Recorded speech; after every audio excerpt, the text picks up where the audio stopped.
Right, hello, welcome to Scotland. Just come over the Highlands now, so we've just passed through. You can see it's just quite a lot of highland underneath me. As you can tell by the very sparsely populated areas, the wind farms here, and access roads purely for the wind farms. There's not many people living out there.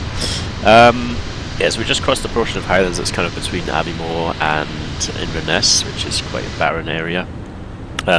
Sending flu flight level 90 right now.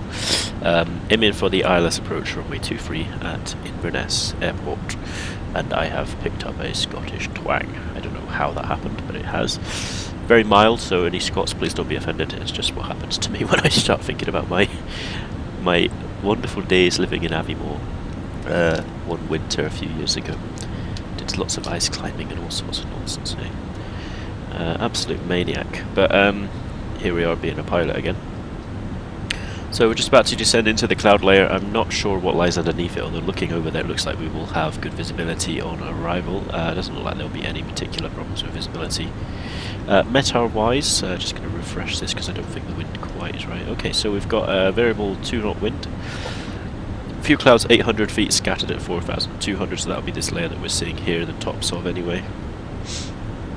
Temperature's 12, dew point's 9, and the QNH is 1020, which is all manageable for our arrival. So we've got all that in there.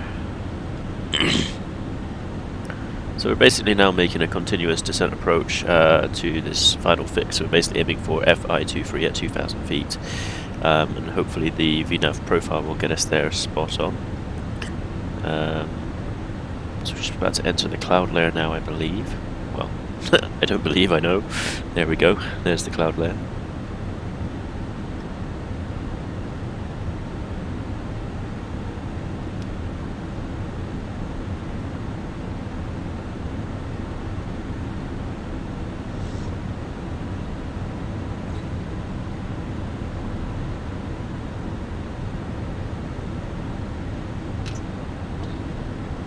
So when we go past this D point now, the aircraft will automatically engage our approach phase. So hopefully that will happen as predicted, really. So there we go.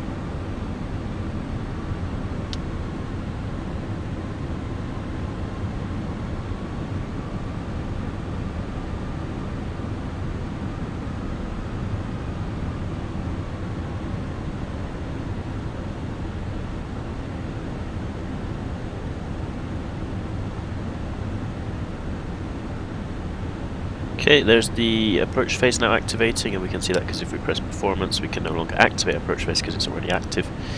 There we go, descending into the clag now. Coming down to 5,000, I'm going to request lower, so there we go, just keep that descent going. As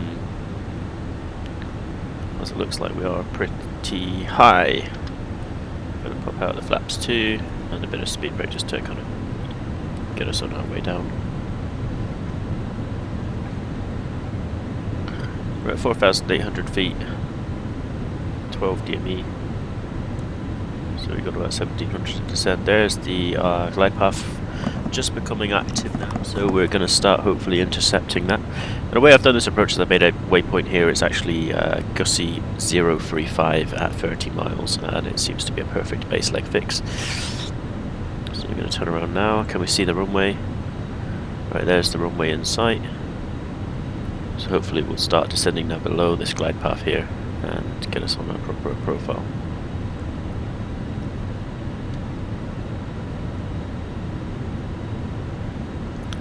$10 miles to go, flaps 1 set. Wait until the glide path and then I'll set flaps 2, and then we'll do flaps 3 on 5 mile final, as that will mean I'll be visual and I can actually change over to adjust for that nose down pitch that happens.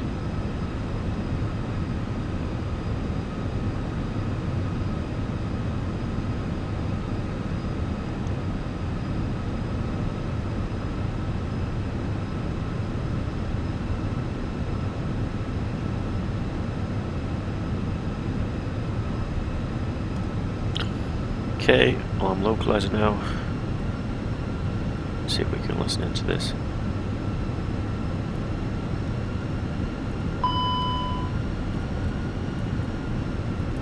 Speed brake can come in.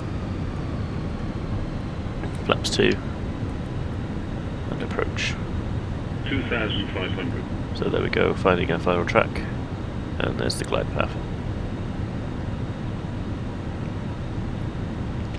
Inverness traffic easy 473 uniform, 8 mile final runway 23.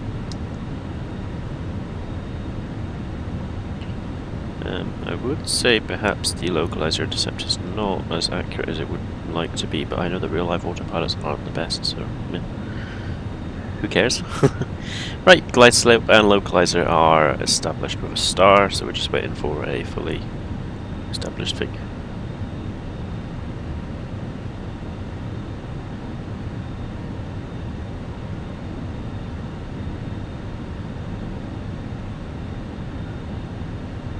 Okay, there we go, fully established. 6.5 miles to go, gear down.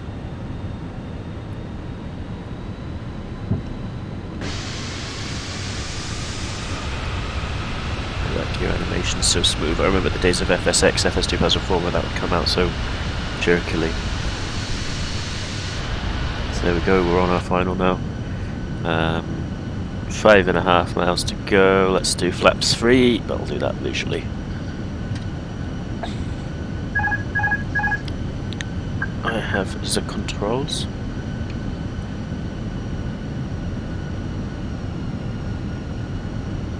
Just a bit of back pressure there.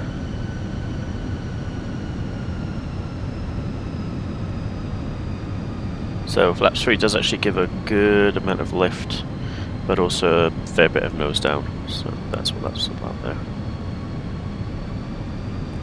And flaps 4.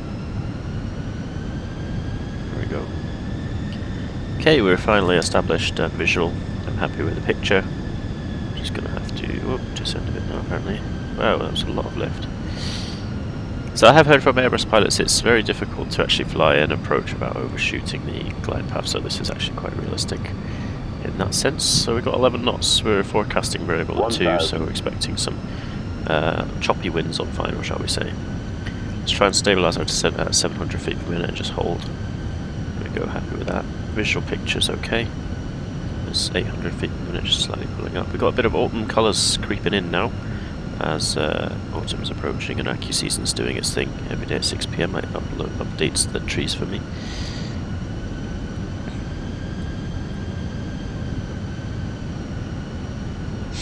Right, I see no traffic on final. I've got my landing lights on, signs on, cabin ready. Spoilers are armed, flaps is full. Clearance is not necessary, but runway is clear, and that's the main thing. Okay, here we go. As the wind's going to start dropping out, we're going to need to start nosing up to adjust for lack of headwind, as that headwind is going to be giving us a good amount of lift and giving us a higher profile. Okay, switching visual now. I'm aiming at just before the aiming point actually, it's a short runway, so I'm aiming for the first little blocks there. Minimum 100. So maybe 50, 40, 30. 50, 40, Too 30, low, terrain. 20, retard. 5. Touchdown.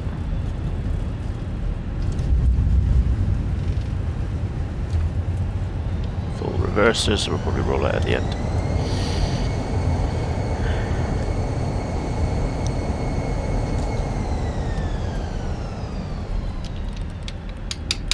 We need to roll out at the end anyway, as this runway, we only have one taxiway right at the end. So either way, that's where we're going to have to go. Now it seems we've got a double runway, at least at the other end, so let's look into why that is. But yeah, not too shabby, not too shabby.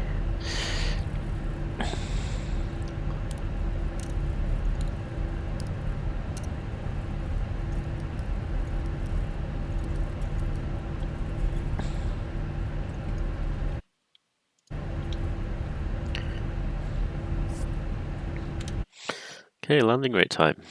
106 feet per minute. My favourite landing rate.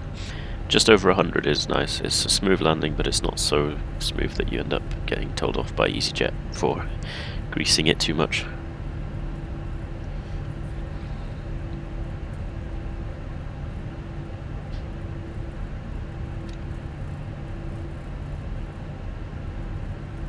Yeah, there's the traditional bump.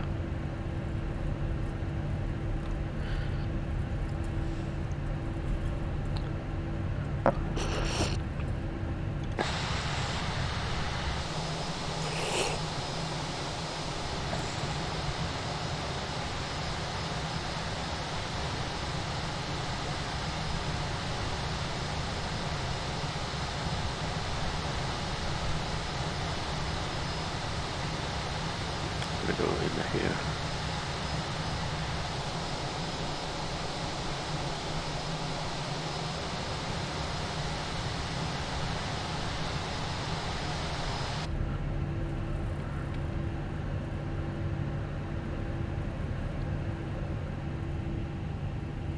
Yes, there's definitely some elevation issues going on here. I have a feeling there's two mods installed and one of them's on top of the other. So I'll have to look into that. Right, parking brakes set. Need to check landing time now. 5.4, it's now 5.7, so I'll give it one more minute before I shut down the engine. There you go, ILS approach, and this is how to cope with basically what is happening with Fenix at the moment with the flap setting. So good, they are pushing up. As you put the flaps down, the aircraft gets ballooned upwards, so you can see that in the reduction in vertical rate and the fact that I had to recapture the ILS from above, as you saw. The nose down pitch is, I suppose, then in that case accurate, but it's a bit too excessive. So yeah, all very interesting. It's kind of chasing the ILS using the vertical speed rather than using the attitude of the aircraft. We should be chasing the ILS using the throttle, so when the flaps come in, the throttle should go down and that should sink us onto the glide path again. Whereas what's happening is the throttle's staying the same by the looks of it, and the aircraft is pitching down to get that speed back. So yeah, potentially the problem. Right, let's do engines off and we'll get the ground services all connected up.